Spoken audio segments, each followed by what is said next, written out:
Hi, it's Alex from Groovy Entertainment. Today we got another book on tape to play for you. Today's book is The Lamb Who Saved Easter from 1993. So let's get started.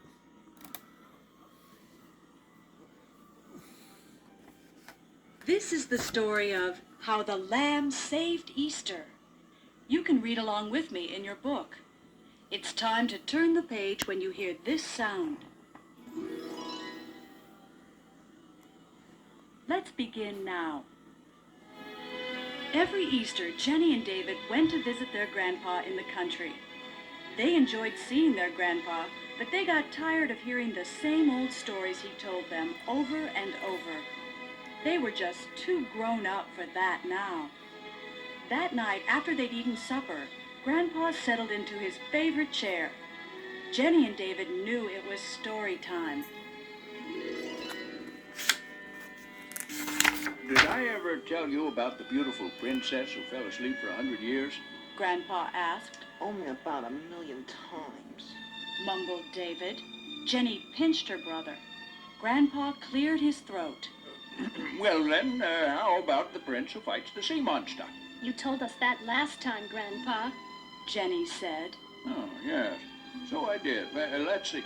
What about the mermaid? We've heard it. Jenny and David chimed in. Oh. Grandpa said, and took a long, thoughtful puff on his pipe. I guess you're just getting too old to hear my stories anymore. Jenny and David looked at the floor. They didn't want to hurt their grandpa's feelings. Suddenly, Grandpa got a little twinkle in his eye. Yes, you must be tired of magicians, princesses, mermaids, and monsters. And I'm sure you're not interested in hearing about the Easter lamb. Jenny and David perked up in their seats. They had never heard a story about an Easter lamb before. Jenny spoke up. What's an Easter lamb, Grandpa? Oh, my.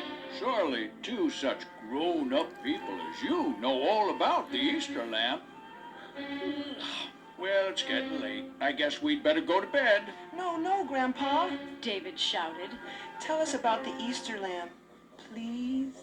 Oh, well, all right. Grandpa said, and he settled into his chair. Once upon a time, in a barnyard not far from here, there lived a little lamb who didn't believe in the Easter bunny. While all the other animals, the chicks, the pig, and the goat, prepared for the coming of the Easter bunny, the lamb turned up his nose at them. This is silly. Said the lamb. There simply is no such thing as an Easter bunny. The lamb laughed as the chicks dyed their broken eggshells in festive colors. Snorted the lamb. If the Easter bunny shows up, what makes you think he'll want your broken shells? Sniffed the chicks. The Easter bunny can mark his path with our colorful shells to find his way back when it gets dark. That's the silliest thing I ever heard. Said the lamb, and he went off to see the pig who was rustling around in his food trough. What are you doing? Asked the lamb. Said the pig.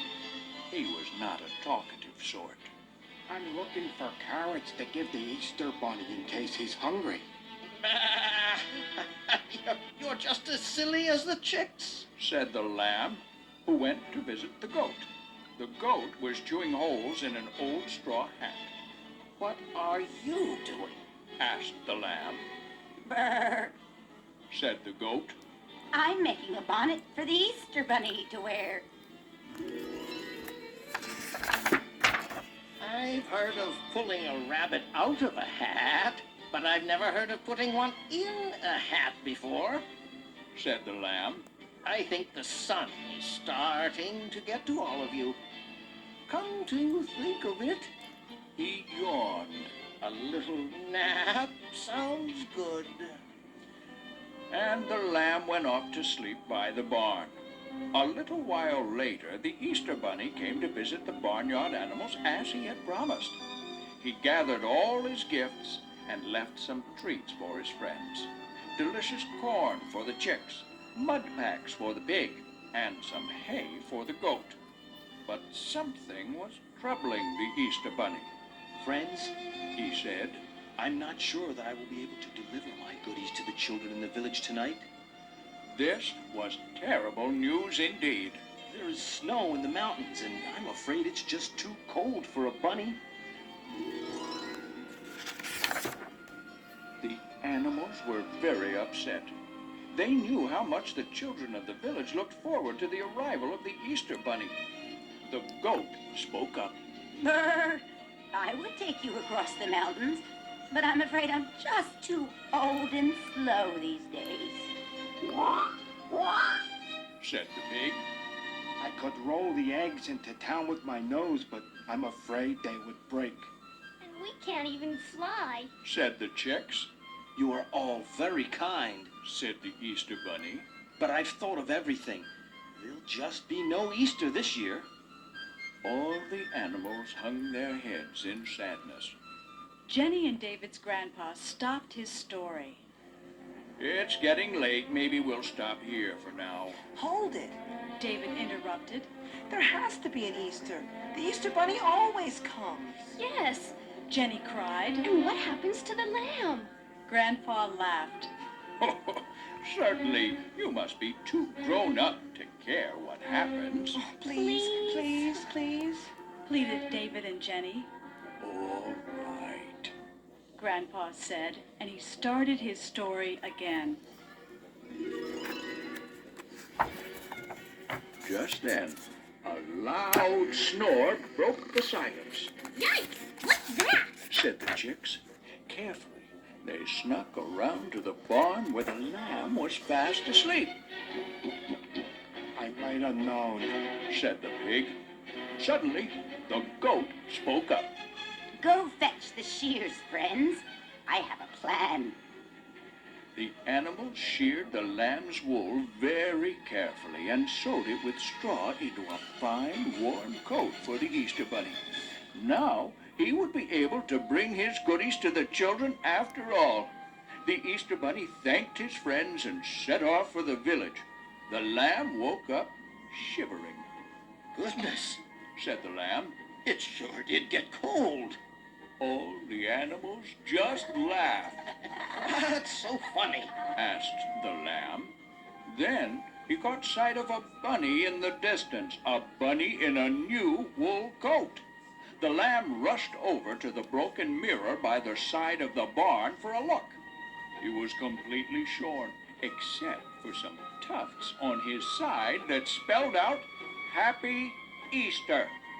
While all his barnyard friends enjoyed the gifts the Easter Bunny had left for them, the lamb knew he would never doubt his friends again. And every Easter after that, the lamb gave the Easter Bunny his wool to keep him warm on his rounds.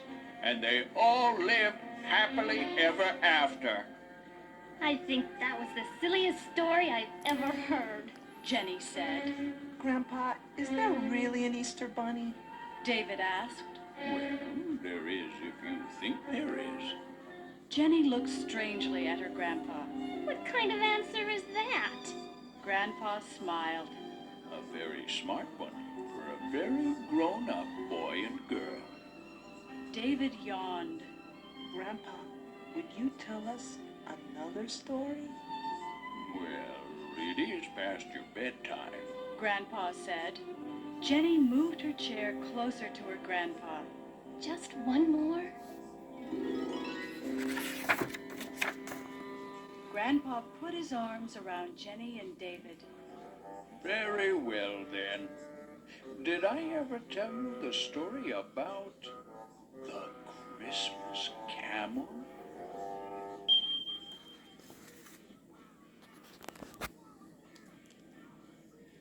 So that was The Lamb Who Saved Easter for 1993. So if you like, subscribe, share, and comment, and have a groovy day. And our next book will be